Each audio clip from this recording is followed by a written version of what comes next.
So, with that kind of a consensus, it's going to shift. And many of you read the article last week and the Brookings report that said the standards, we're not going to change anything. Duh. That's absolutely right. It is a good first step. It is an essential ground piece for the work that lies ahead, but it will not change anything if we ignore those standards. There will be more standards coming. We have development in science underway. We have a committee within social studies doing work on citizenship. We have individuals talking about what to do with arts education and infusing this into the curriculum. So this is a real shift in American public education. We do want to get together. We will get together, and this will become the agenda that we're going to pursue as we improve it as we move forward. And we have put the assessments in play. There are folks here from both assessment consortia, and by 2014-15 we will have new assessments. They will not be perfect assessments. They will not be the assessments that we'll have in 2020, but at least we're beginning to shift the way in which we elicit from students what they know and are able to do. So my comments this morning are based on this big shift, and I think that it calls on us to make some other big shifts in our system. And the first one is this sort of separation of K-12 and higher education. I would characterize our play at this point as in terms of what my wife calls parallel play. She's an early childhood graduate, and in those very early stages of life, we can observe young people sitting next to each other, very engaged in activity, but very limited interaction between and among them. That's called parallel play. I think we could characterize the work that's been done in K-12 and higher education as parallel play.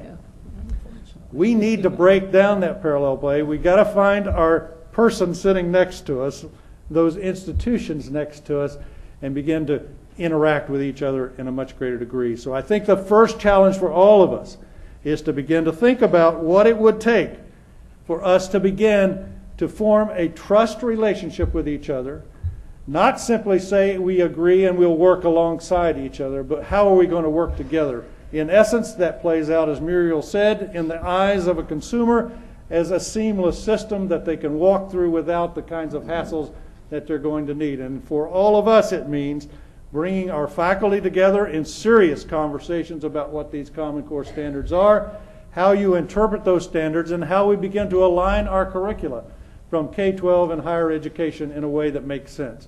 It means for K-12 a much more rigorous curriculum and one much more aligned with the expectations of higher education. That means a redesigned curriculum at the secondary level. I think we've laid that out very directly in the Common Core standards about the kinds of dramatic shifts that are going to have to take place in mathematics and in English language arts. The other subjects are coming. That means for higher education, you're no longer going to have the luxury of arbitrary delivery of education in those early experiences in higher education.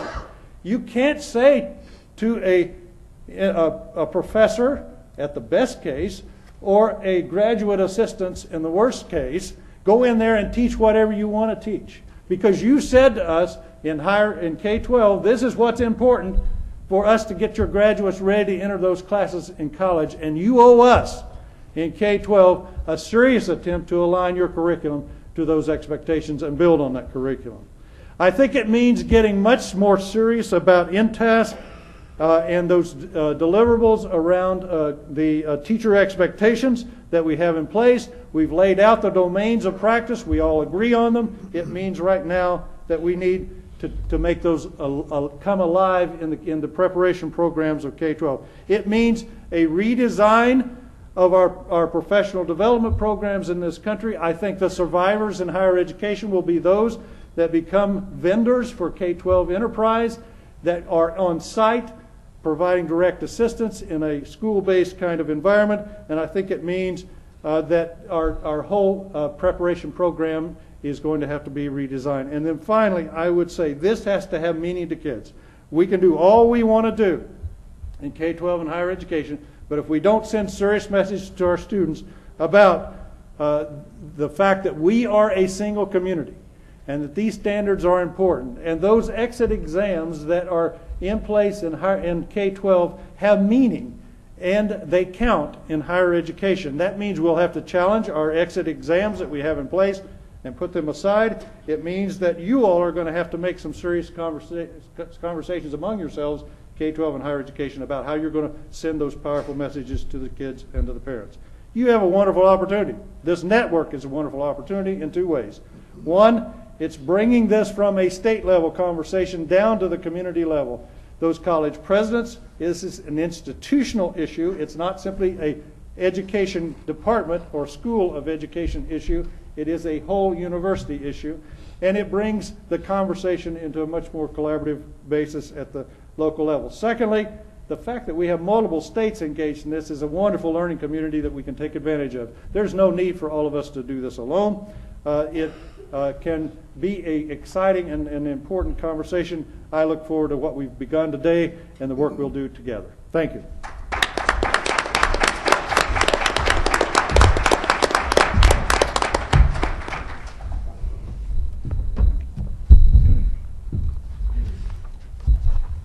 I've been on programs a lot in the last couple of years with Muriel, Jean, and Dane, and I like them, so it's okay. I wouldn't suggest that it's all about us personally, though, but I think it might even be good for education. I have two quick stories I want to share in my 7 minutes. The first is in July of 2010. For the first time in history, the State Higher Education Executive Officers and the Council of Chief State School Officers met together at the same time, at the same place, to talk about the work they have to do. Now, Secretary Duncan came and gave his keynote speech at that meeting, and I'd been trying to get the Secretary of Education to come to a SHEEO meeting to give a talk for 10 years. And until Gene Wilhoit became my friend, I never could pull it off. He's coming this summer again, so maybe we've established something. Muriel was also present at that meeting, and I think what we really got out of that session was a sense of how deeply interdependent higher education and K-12 are with each other. We began to understand more clearly that our deepest aspirations for our own professional work could never succeed without the help of the other. We focused on what we want students to learn and be able to do in the Common Core state standards. We spent some time focusing on teacher education, teacher preparation, in-service professional development, and also on the data systems that we need so we can communicate and help each other be more successful in our work. So it was really a good meeting. Now, the other story I want to tell is about a conversation I had about 8 years ago with a friend who probably has one of the most diverse and broad and deep educational resumes in the country. He'd been an educational leader in 4 states at the K-12 level. He'd been a university president. He'd had a very senior position in the U.S. Department of Education. And we were talking about what it would take to really have effective teacher education in the United States. And we said, boy, there's just a lot that needs to be changed. And I said, yeah, you know, we've got so many people that have a critical role. We've got classroom teachers and unions and principals and superintendents at the local level, and you know, they've got to be willing to take teachers in training into their system. They've got to make these jobs attractive. There's just many things that they have to do to make the professional development of a really effective teacher corps effective. And you know, then we've got these teacher credentialing boards, you know, and they've got all these regulations and standards, and you know, they can kind of shape the way the system works, and you know, they've got their own interest in sort of the way they've developed it, and that's really important. And then we've got the chief state school officers, you know, and they've got a host of things that they're dealing with, but you know, they've got to be part of this program. And then we have, you know, my members, state higher education executives. They've got some influence over the budgeting process and where money goes. And then, you know, we've got the arts and science teams that really have to take teacher education seriously, and presidents and faculty and the schools of education. You know, all these people have to start behaving in different ways. And he said, yep. He said, that's why we're never going to change it. any one of these people can slow or block progress. And I said, yeah, but nothing else will work unless they get together and have a common purpose and a way of thinking about their shared objectives that'll really help. Now, Jean finished with a metaphor of parallel play from early childhood. And my hobby is music. And if you think about music, you've got a lot of people involved in the production in a chorus and a symphony. You've got infinite variety in the kind of harmonies you can put together. You can have interesting colors and dissonance, but everybody's got to play together to make it work. You can have a lot of variety, but you can't have wrong notes. You can't have rhythms that are not part of the design. And so for me, the idea of the Common Core State Standards and the idea of taking learning more seriously in higher education as well as K-12 is being clear about what the score says. And being together on what we're trying to do and figuring out a way to be in harmony. Even if there's some dissonance written there, it's got to be together. And so for me, I think that's what we're trying to do. And it's really pretty exciting, the amount of potential and promise that it shows for education if we pull it off. Thank you.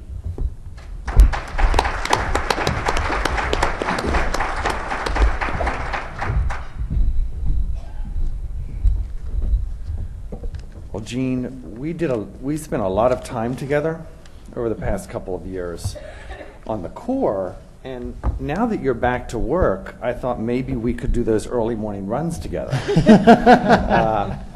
Now that you're getting all healthy on me. So, but we're thrilled to have you back, and I know not just myself, but many of us in this room. I just want to spend a couple of minutes talking about the governors and legislators, and it's a little hard for me. It's an interesting spot for me to be in because this is my first panel to be on after having left NGA after 15 years. And so I'm now with the College Board where we're going to try to, I've been brought on to bring a stronger policy focus to the work they do. Knowing they sit on mounds of data, but having seen David Connolly in the audience, I think the first thing we need to do is be very clear as an organization about what we mean on college and career readiness. You may not be surprised, I was a little surprised, that we actually don't define what college and career readiness is at the College Board. So, but I've only been there 4 weeks. Give me a little bit of time, and we'll see what we can do. But clearly, some of the work that I've become familiar with that David's done for the board will definitely help inform the direction that we move toward. I think it's really interesting, and the governors just came out of their meeting, finished their meeting yesterday, and to watch this new class of governors, minding that there are 29 Republicans. Republican governors in office. And we're probably going to have about 10 new governors come November. I keep saying we as if I'm still at NGA. So there are going to be about 10 new governors. And I think it's interesting to watch that many of these governors, pick your state or any other, are taking risks that they traditionally have not taken until the last 2 years that they've been in office. And whether you agree with that agenda or not, they've been willing to dive pretty quickly, head first, into pushing an education policy agenda that is nothing like I've seen in the time that I've worked with this group. I think we have to use this opportunity to our advantage and helping them think about the role they can play in the implementation of the Common Core. But I'm not sure, the more I talk about this, whether or not we should be so focused on talking about the implementation of the Common Core State Standards, as much as we should be talking about ensuring more students are college and career ready. Is that the entry point? And I say that because, particularly among the legislative audience, legislators, and some of the pushback that we've seen in some of the Western states this legislative session, around Common Core. I find it many of those leaders, governors or legislators, have a difficult time disagreeing with the college and career readiness agenda. The Common Core is a vehicle for us being able to get students more college and career ready. And maybe if we used a different starting point, but trying to end up in the same place, we may not get as much pushback in some of the states that we're experiencing at present.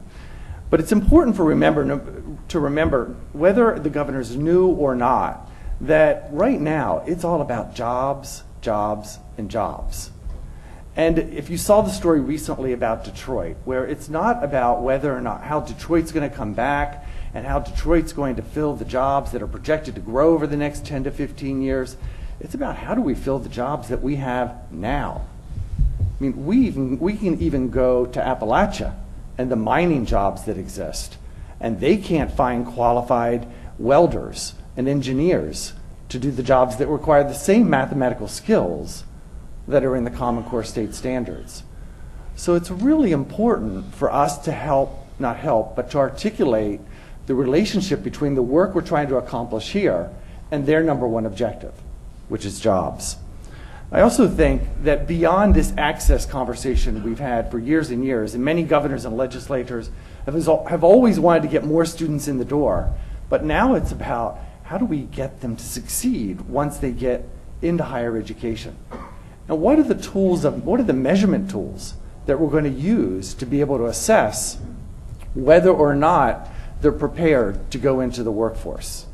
There's a lot of discussion going on. I don't know if any of you have seen the definition that was released Friday. It's a draft definition by, I call them the state CTE directors, the career tech folks, and their umbrella definition is really around career readiness.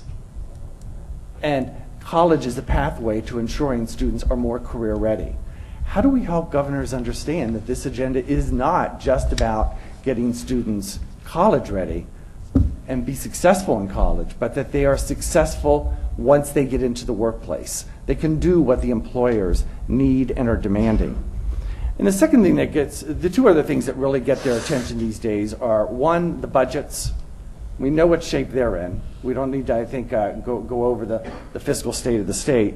And also the international comparisons. All you need to do, and I always go to this Lumina Foundation slide that I'll never forget, having sit in a governor's only session, and where they posted college completion rates for top performing countries, and put then on the other side of the bar, they put the college completion rates for states. And they can even break that data down by county. I mean, show that data to a governor or to a legislator and put that in the context of international comparisons. You're really going to get their attention. I think the most important thing that I would encourage you to focus on, and several of these, a listing of things that I'm going to go through here in a minute, is to really devote some attention to, and here's the wonk in me, developing a framework. What is your framework? Your framework being K-12 and higher ed, what is the system going to do to implement these Common Core state standards?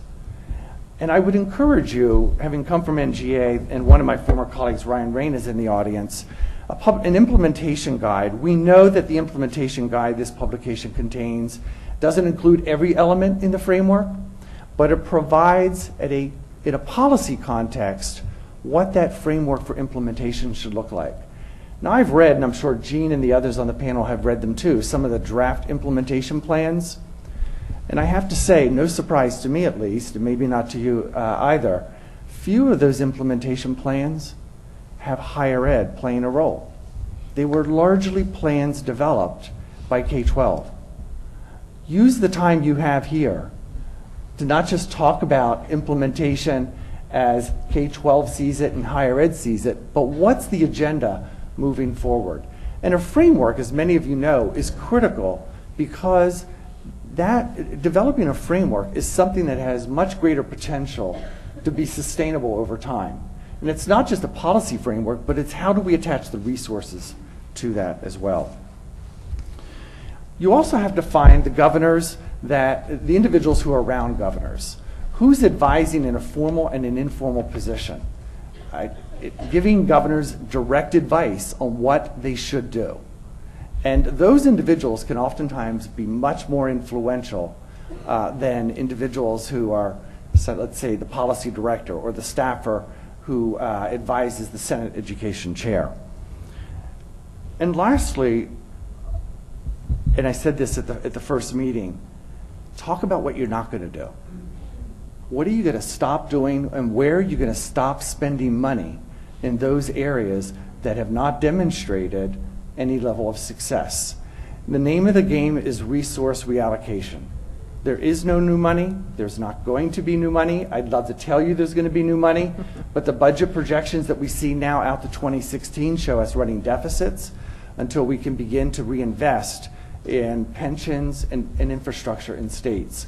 So really think creatively about how you're going to use not only state money, but your federal monies differently. With that, I had a couple more things, but we'll insert them during the Q&A. Thank you.